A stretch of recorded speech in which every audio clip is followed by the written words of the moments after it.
Okay, artists, so we are going to be doing this value practice worksheet today. And I just want to go over a few things on here. So first of all, the little sun, that represents the light source. So where your light is coming from, this one is not your light source. The one that I drew next to each of these really light circle outlines, that is showing you where the light is coming from. So where your highlight would be and where your shadow would be. And we'll look at some images of finished spheres before we start this. And then you're going to be doing two value scales on here. One of them is going to be smooth, and it says use side of pencil tip, and then the other one's going to be cross hatching. So first we're going to talk about smooth, and I say to use the side of your pencil tip because you're going to get a smoother value if rather than coloring with the tip of your pencil like this, you kind of turn your pencil on its side and you use the side of the pencil tip. It'll give you a much smoother blend. Now I am right-handed, so I'm going to go darkest on the left side and then go to lightest on the right. If you're left-handed, you might want to do yours opposite. So depending on which hand you write with, you'll decide where you're going to start. I like to start with my darkest value and work up to my lightest value. So what I'm going to do is in this box all the way to the left, I'm going to, using the side of my pencil tip, I'm going to start filling it in with the darkest, hardest value I can create without breaking my pencil. And I like to color in kind of a circular blending motion. I try to keep it inside of the box, but you know, if you go a little bit outside of the lines, that's okay. We're just practicing today. So each time you get to one of these lines, that means that you're going to change your value. So this is my darkest value. I colored it as dark as I could get it. And now I got to the first line. So I'm going to very gradually lighten the value. So I'm going to still be pressing pretty hard, but not quite as hard as I did in that first one. And again, I'm still using the side of my pencil and I'm kind of going in like little circular blending motion. Okay, and your goal is to get that one section to be as smooth and even as possible. So I'm at the next line, so I'm going to go ahead and lighten my pressure even more.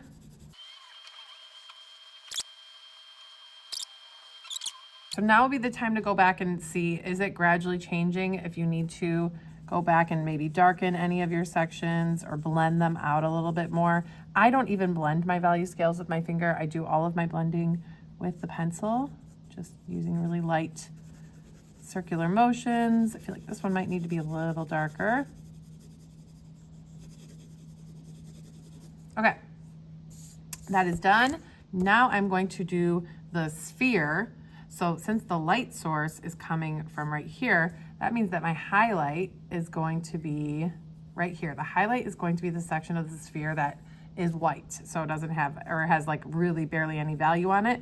And then this side is going to be the darkest. And then my cast shadow is going to be over here. Now it might bump into this value scale a little bit, but it's going to be kind of a round version of like a round shape, kind of like the circle. It would probably actually go down into this value scale, but since the worksheet has the value scale right there, we're just going to have to work with the space that we've got. So what I'm going to do is I'm going to start on the darkest section of the circle. And now we're not drawing in a straight line anymore. We're making a curved value scale. So we have to follow the shape of this circle. We have to go around it like this so that it's curved. Now I'm making this darkest value on this side, further away from my light source. As I'm moving closer to the light source, I am gradually going to lighten my pressure just like I did on the value scale. But again, I'm continuously doing a curved shape because that's going to make this look more round.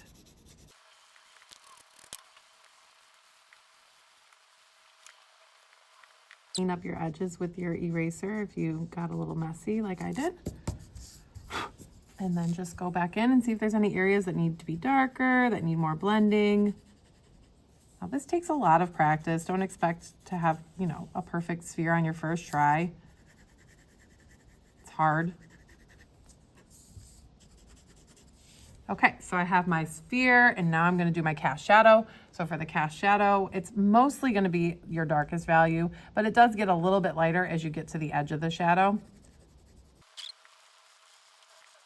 Okay, so something like that. So again, our shadow would probably need to go a little further down, but we don't want to bump into our cross hatching.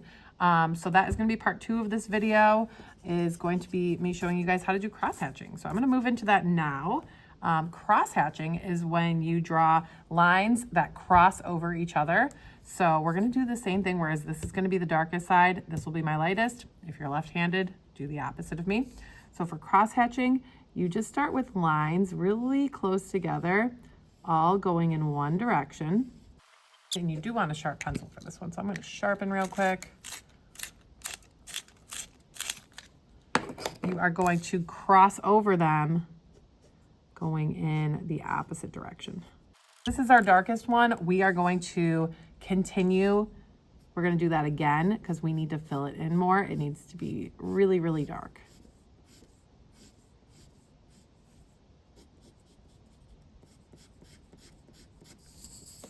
I'm going to do it again, going the other direction until it's just about fully filled in. There's a little bit of spaces, and now I'm going to go ahead and repeat that, but each time I move into my lighter sections, I'm going to do less lines and less cross hatching.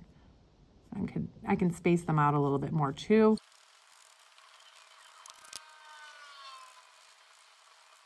As I'm getting to my lighter sections, I am spreading out my lines. I'm making them further apart, and I'm not putting nearly as many as I did in my darker section.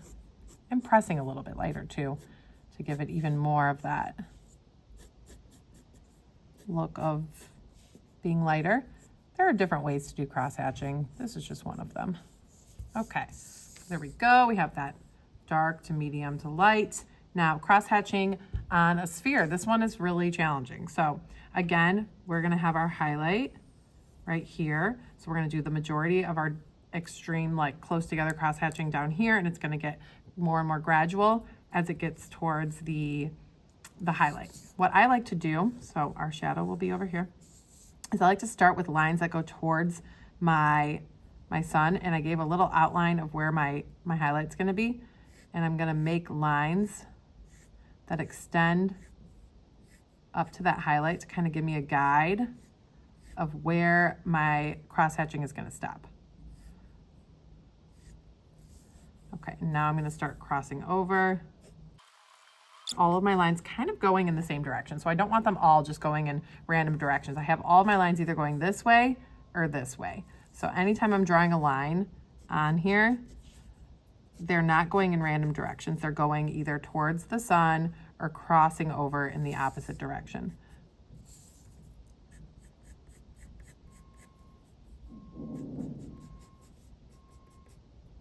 I'm just working on the darker sections right now.